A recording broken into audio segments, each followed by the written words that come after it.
География ингушского мира гораздо шире границ нашей маленькой республики, где только не живут и не трудятся наши земляки. Таковы реалии сегодняшнего дня. Мир стал более открытым, мобильным, и в поиске возможности реализовать себя люди легко срываются с насиженных мест и ищут свой удел. Но где бы ни находился человек, мысли о родине всегда с ним. И это особенно верно в отношении наших земляков, у которых связь с этим клочком земли на склонах Большого Кавказского хребта запрограммирована, видимо, на генном уровне. Канал очень интересный, канал полукруглосуточно показывает бережет мота истории Алгай. Береж кажет постоянно, береж кажет, чтобы не забывали, что мучар хабянып, мучар бы цанхавок, что цауму хажишош. Канал.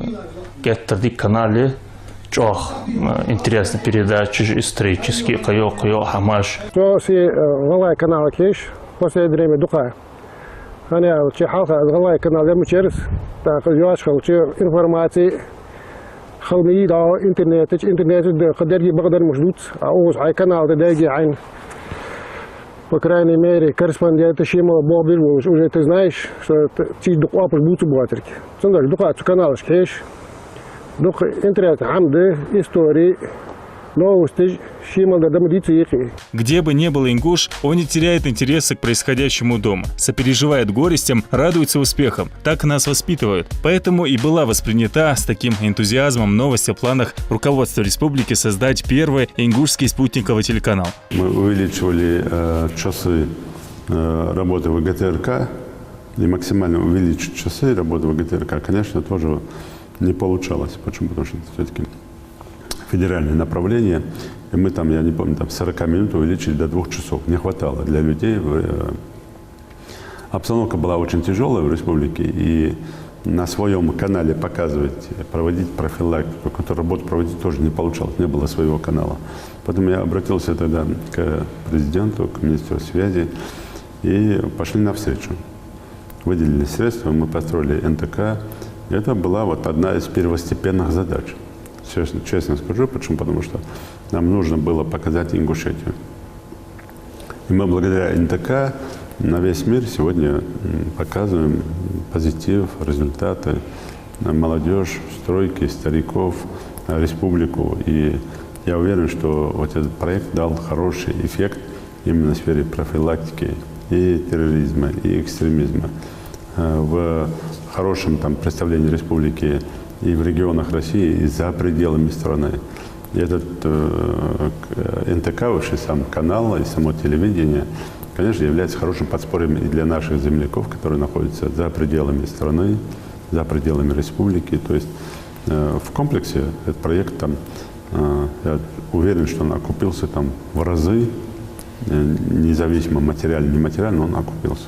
Ингушский спутниковый телеканал помог бы связать, сплотить, объединить живущих в самых разных уголках России и мира земляков, дать им чувство сопричастности к процессам созидания и развития родного края. 7 апреля 2011 года был сделан первый шаг в направлении практического воплощения этого замысла в жизнь. И произошло это во многом благодаря убежденности в необходимости такого информационного ресурса со стороны первого лица региона Юнусбека Евкурова. Первый раз идею о создании национального телерадиоканала я услышал еще в 2008 году от Юнусбека Бамгевича. Это была одна из первых наших встреч, и обсуждая в целом проблемы телевидения, он затронул и вопрос о необходимости создания собственного национального телерадиоканала. Ну, я в то время еще работал директором ГТРК регионального, и во мне очень глубоко сидело, что филиалы ВГТРК по всей стране – это самое главное телевидение в стране. И поэтому у нас тогда вообще-то состоялся такой диалог, что, в принципе, если есть ГТРК, то зачем нам еще создавать национальный канал? Я исходил из того, что я, в принципе, знал, что такое вообще создавать телевидение. Даже филиал ВГТРК при той мощной поддержке, которую оказывает там холдинг Всероссийской телекомпании, это достаточно сложная работа. Тем более опыт у меня был. И ГТРК «Ингушетия», в принципе, он, хоть и был создан в 1992 году, филиал, в 1999 году полностью был построен новый комплекс, туда переведено телевидение.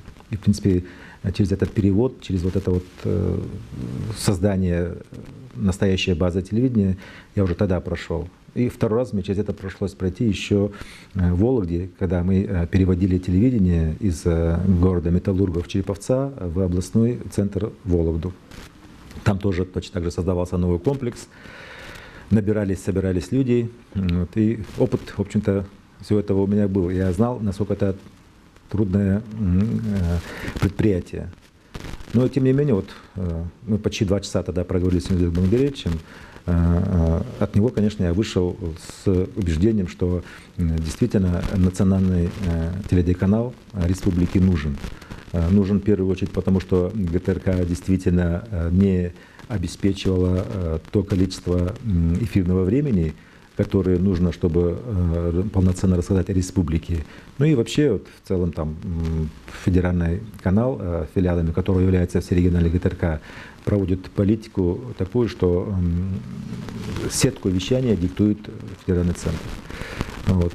Естественно, этот региональный канал, он никаким образом не является ни соперником, ни противостоянием федеральному, но, тем не менее, только на нем, на этом круглосуточном самопрограммированном канале возможно воплотить все те задумки, которые были и у главы, и которые, вообще-то, проблемы, вопросы, которые стояли перед республикой по показу республики, полномасштабному показу. Тем более вот в то время, в 2008 году, да, вообще в конце 2000-х и во втором десятилетии этого века задачи стояли как можно больше рассказывать о республике, чтобы мир, сначала страна Россия, а потом и весь мир узнавал о тех процессах, которые здесь происходят. И такую задачу, конечно, могла выполнить только лишь национальная телекомпания. В основе решения создать национальную телерадиокомпанию лежал, как было отмечено, решительный настрой руководителя субъекта.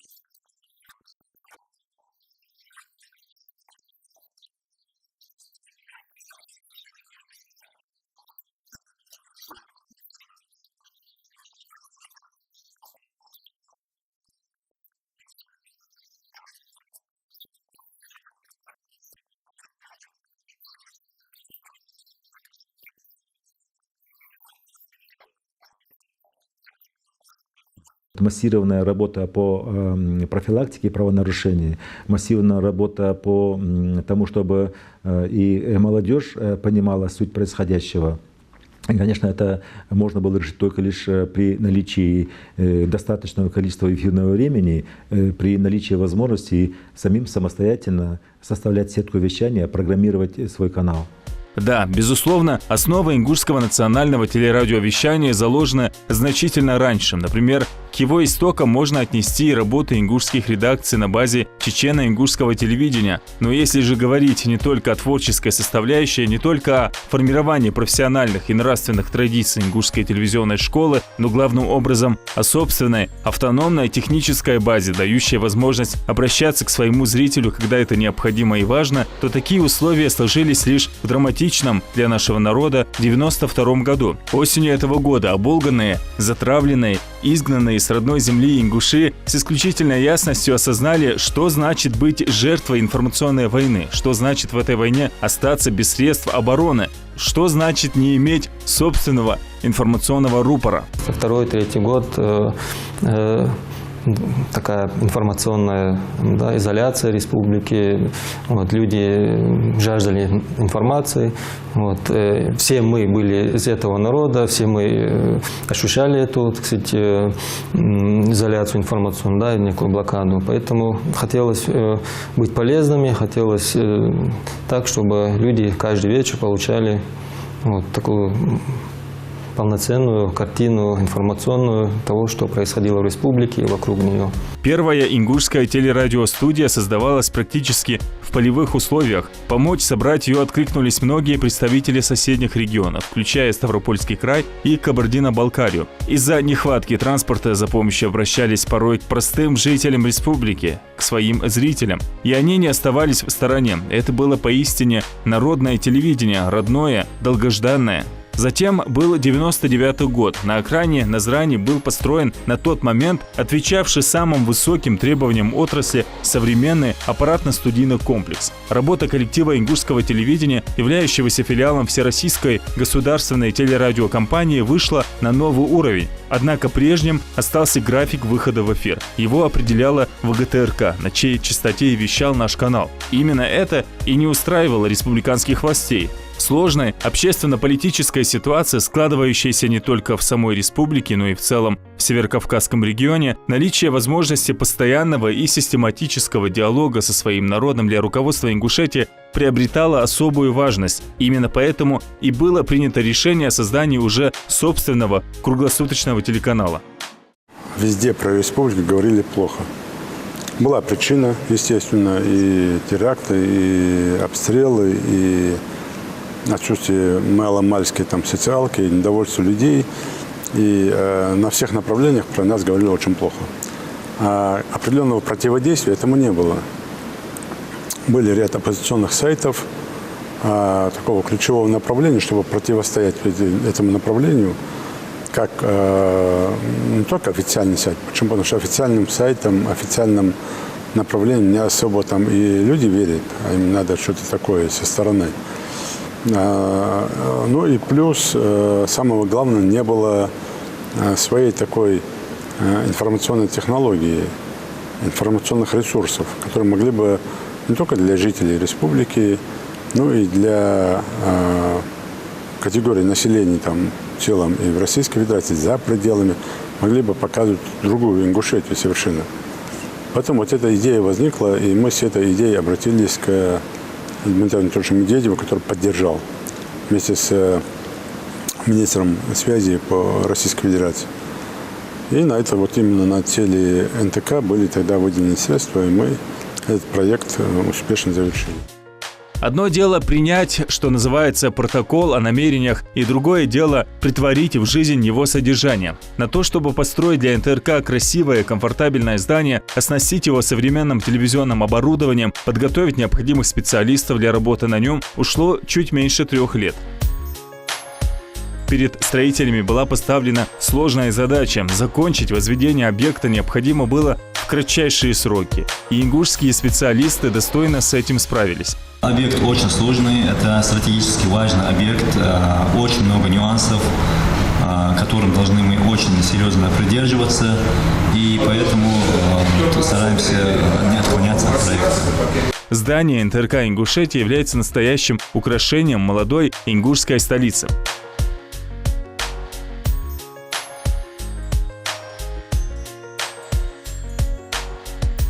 Исторический выход в эфир телеканала «Магаз», как изначально он назывался, состоялся в августе 2013 года. Этот день стал одной из важнейших вех не только в судьбе республики, но и целой плеяды молодых специалистов телевидения, которые стояли у истоков зарождения первого ингушского спутникового телеканала. Конечно, сегодня, создав вот такую действительно одну из лучших баз для развития телевидения, для создания вообще телепрограмм, для развития телевидения, нам надо основное внимание сегодня уделять, конечно, проблемам профессионализма кадров.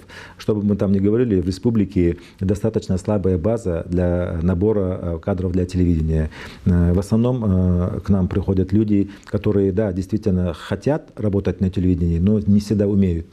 И вот на нашей производственной базе мы учим людей азам мастерства, из тех, в ком есть потенциал, мы, в общем-то, стараемся, чтобы в дальнейшем их направлять на учебу, для того, чтобы все-таки мы могли повышать постоянно профессионализм работников, повышать качество телевизионных программ. Да, работа это сложная, работа это тяжелая. Не все, кто к нам приходит, во-первых, по своему, может быть, творческому потенциалу, может быть, по своему образовательному уровню сегодня могут соответствовать тем требованиям, которые предъявляет современное телевидение. Этим объясняется, в общем-то, и достаточно такая, скажем так, текучесть, которая сегодня на телевидении наблюдается. То есть из 10 пришедших к нам по нашим объявлениям на кастинге, даже из тех, кого мы отобрали и которые начинают здесь стажироваться, из них в лучшем случае 2, 1, 3, ну не больше 3 человек остается на том, что на дальнейшую работу.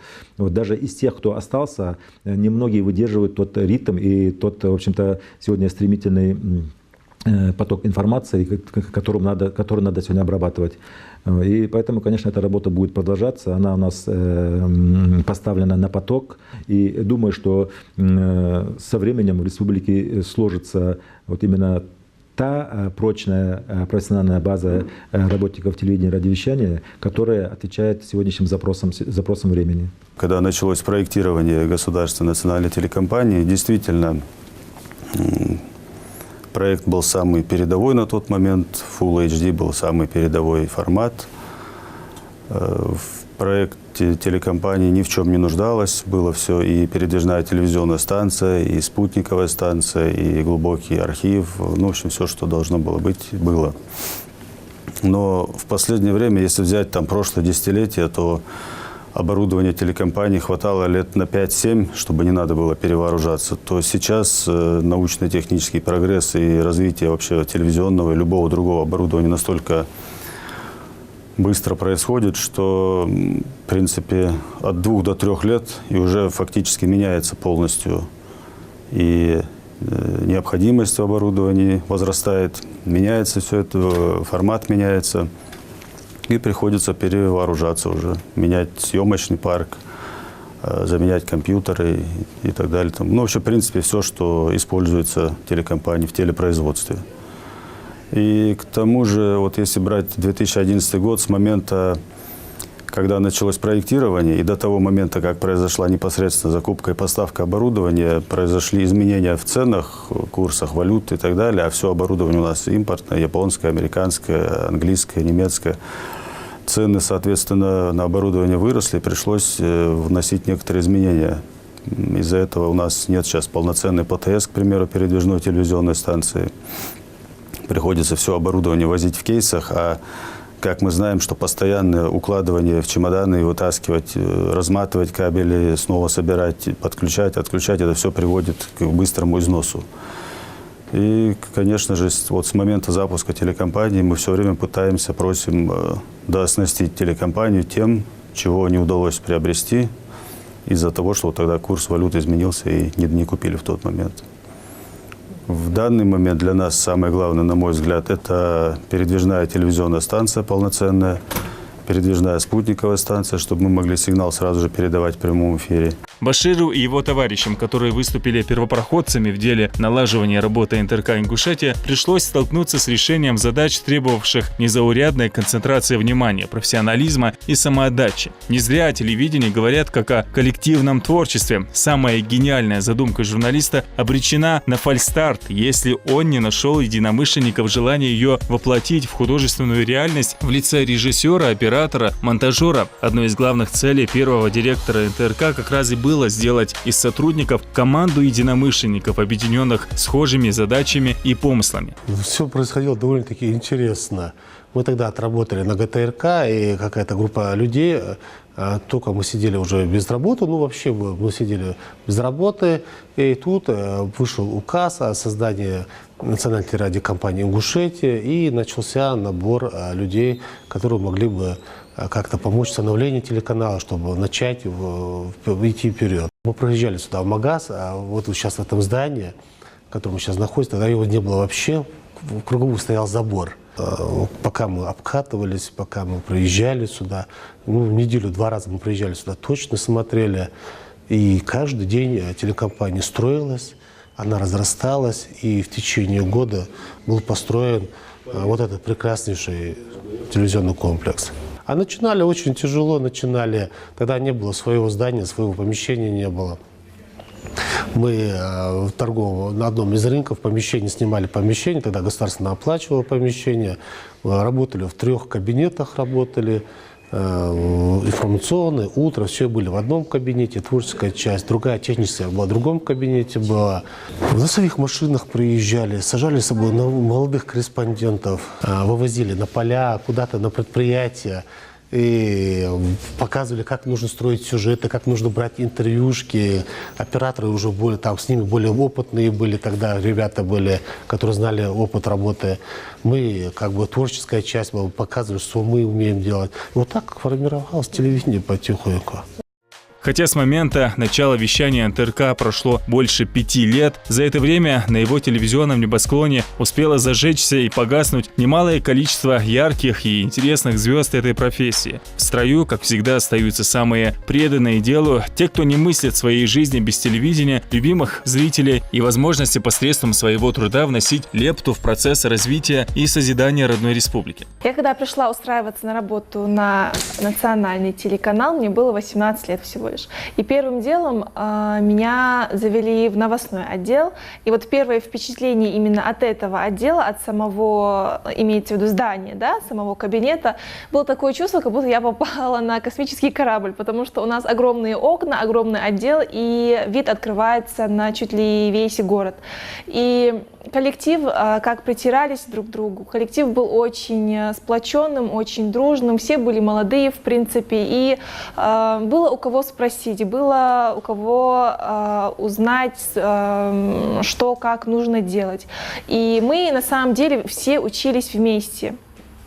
Все были далеки от этой профессии и вместе маленькими шагами шли к своей профессии. Я всегда мечтала стать журналистом, именно новостным корреспондентом, который всегда выезжает, который всегда в курсе всех событий, который всегда среди людей. И я это получила. И поэтому любая информация, любой выезд, каким бы он ни был, даже мусорная свалка, мне это было интересно, меня это вдохновляло, я хотела. Телевидение — это как живой организм, он все время дышит, он все время растет.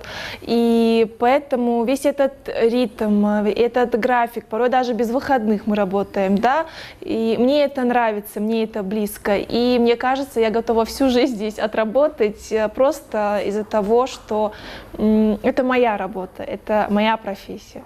Лучше, чем кто-либо о том, какую важную роль играет спутниковый телеканал в процессах консолидации нашего народа, настраивания его воли и мыслей на чистоту созидания, понимают представители старшего поколения. Те, кто помнит времена, когда о таких условиях и возможностях даже не мечталось.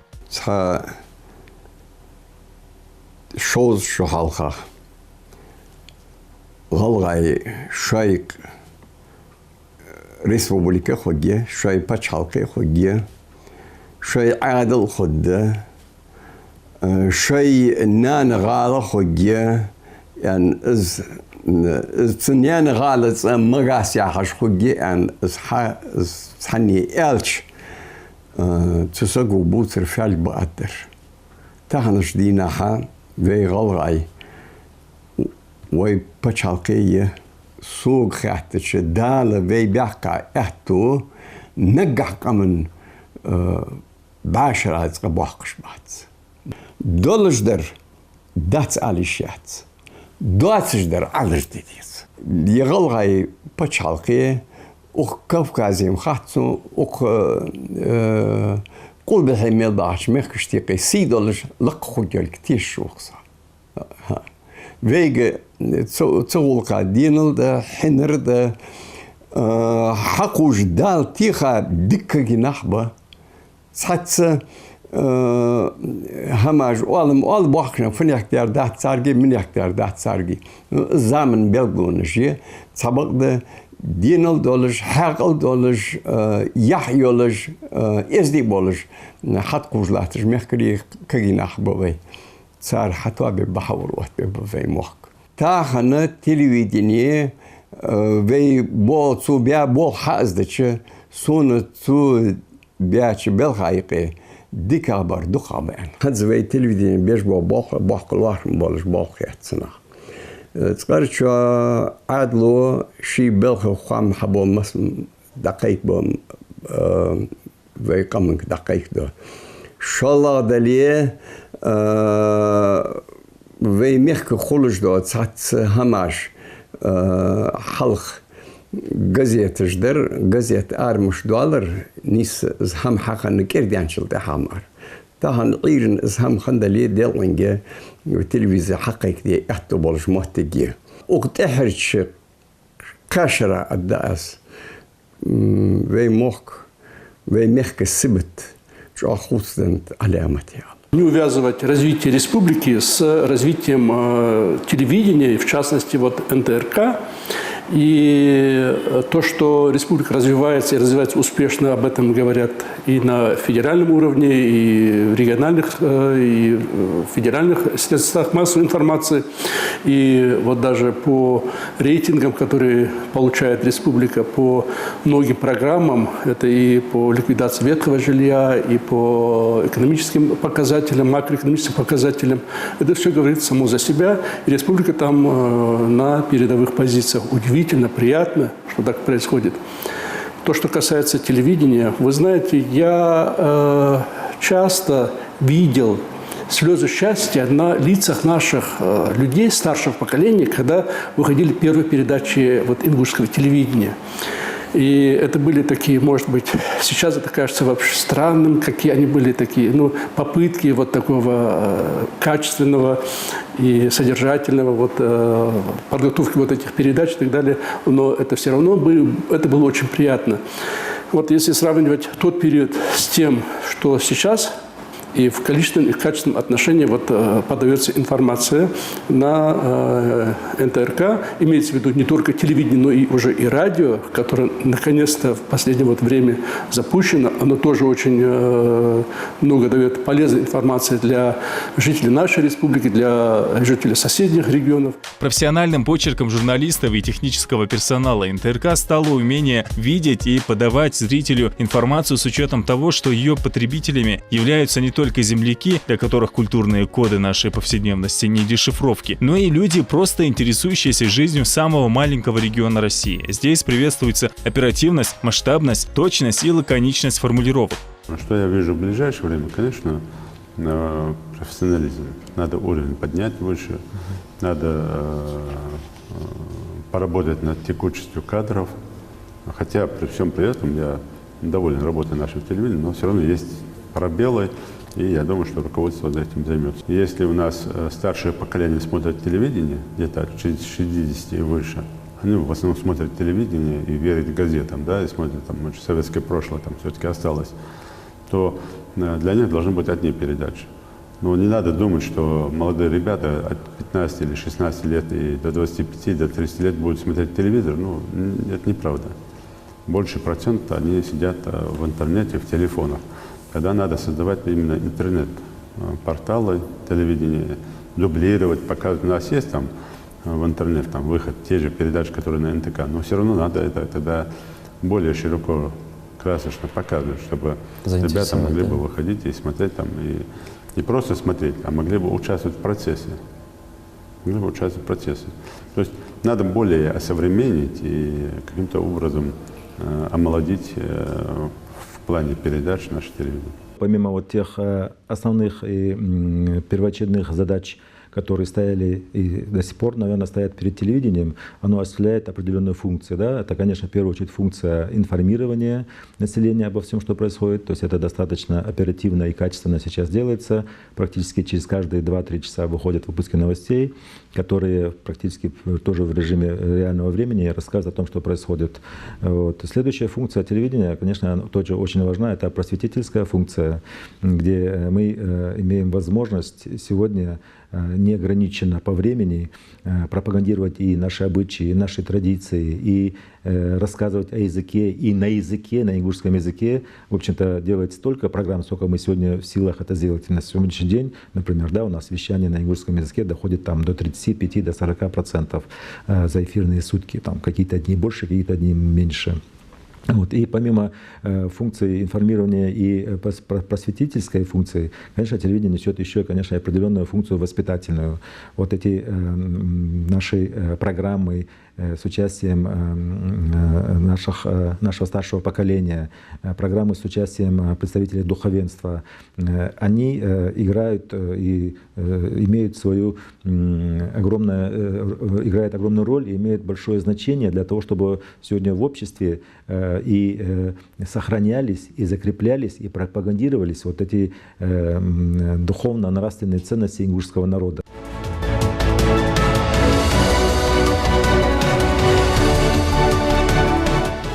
يحيول جوا سجى شي دي بوزر شي أول بوزر إز سلاح ده بيلت إحنا على قضية أخشوز لغا إشت قيو وي مالله ساعات أيتها بص دون أيتها يوزن جميل بيات إسحاب الجلنا شين يقم بي شوز خوز لغ ويخد كاستا ويمحك العالم حق قولش ويمحك تصدوج دو خاطرش والله ديجا دو خاطره اسخات تضل يشولش اسخاطر حداش يشخولش احتو خلره حال زامن قا تغنج بو احتو او زامن قا خلره ازدوق نعمه ازدوق بركه ده دقش ناقش سخوش ده هم حنحكي خاطر خاطر لنش خانه تعالم سوق ايلرج او بيد بالورتون يعني دق محتاجش خلره سوسو غيد هار خاطر حق واسط ده حداش دي يشولش مدي اخ هون تصحمنا كيت إلي يجدق صار صحمو بيد تخاطره بيد ملئتش خانه هون صار ميال خلر كيت دلش ميال بحنس شوز دلش حين تخصص كلا واخ فوالصو بلخ بحنس أصدق نعمة مدي خم بيش حمدي سين بينج بابو بيتا وقوا سلر بيد بيان بسونه تهلن أصدق قلدو وبلها سخلر إشت بسم ناسين بوزر بسم ناسي ووزر يوروب حياتك يخوي تغنى يوروب بي وي مهكر صوغو وي مهك حيج باش سنة هشتان احتبه اشتدال بارغتو يعني تكنيسكي بروجرس يعني نقطة ده هي جيق دي الله هي تمسا تا كيت تساقيت دزرفوت شينيان موت شي ديل ده غلق از ديل واخر ليلر ويدي عدد خل دي زرقه اشتر دي زر حمد احقيبي بزرقه اسقيت دي يحيو جو تسن غلغا ولوسغو تا از مش خود بحقا حالر سا نقص باغج بول او سباغج بناخ مش خود مو بيدن يوجو تيل راديو كامبانيز حقرسا ويدي عدد ويدي غلق حغتر اخر از تخنا سجي خنبيا وقوا سجو سيا وقوا تجي سيلر ازديل حدين قمدير تحتو قمو ليل دادوج دغلق حلقوج بواچانا بوخقاشر اول بوخقنا باق بنش تا بوخر بعدين شو ده كيغر خوي صار وقتش باق بنش تا صار هم يتيس ها يس قمده يس واخر ده يس مخب يس اغنياق يس خلو جو يعني صار سبيت حيز صباح قبيد بقص ضاق نعمه دقص تغن ياخذ دي سدي ياخذ دي صار حش احتو خباسر تغن صحمنتها وي وحمن ضاق والشغل ويخاصتم بيش سان بوخ بيدخيتش ايش تضغ ديشان خيط صنونا. Телевидение характеризуется особой близостью к народу. Например, если у нас есть какие-то экономические вопросы, политические вопросы, если у нас имеются, допустим, вопросы любой сферы, мы можем вынести на свое телевидение. Это дает величайшую возможность народу непосредственно видеть, какие проблемы у нас на сегодняшний день в нашем регионе. Также является большим плюсом национального телевидения, что вопросы экстремизма, национализма и другие вопросы мы можем вынести на наше телевидение и получить на эти вопросы, как бы говорится, ну, если не решающие, хотя бы приближенные ответы к этому вопросу. Это тоже играет огромное значение для нашего народа. Глазами операторов, режиссеров и журналистов НТРК Ингушетия мы увидели торжества по случаю 25-летия создания республики, эстафету Олимпийского огня, ход президентских выборов. Съемочные группы телевидения поспевают везде. И точно так же, как это верно в отношении какого-то конкретного мероприятия, эти слова отражают и смысл работы НТРК по информационному сопровождению всей нашей кипучей повседневности, из которой в итоге складывается история края. А она, слава Всевышнему, преимущественно носит у нас позитивный характер. Хочется пожелать всем нам, чтобы такой она оставалась и впредь, и чтобы в эфире национального телеканала освещались только добрые новости. Пользуясь случаем, всех нас поздравить с нашим великолепным вот этим телевидением. Вас всех поздравить, что вы есть, что вы уже становитесь узнаваемыми везде. Ну и самое главное, что республика благодаря вам становится узнаваемой везде. Про республику знают, республику любят, уважают.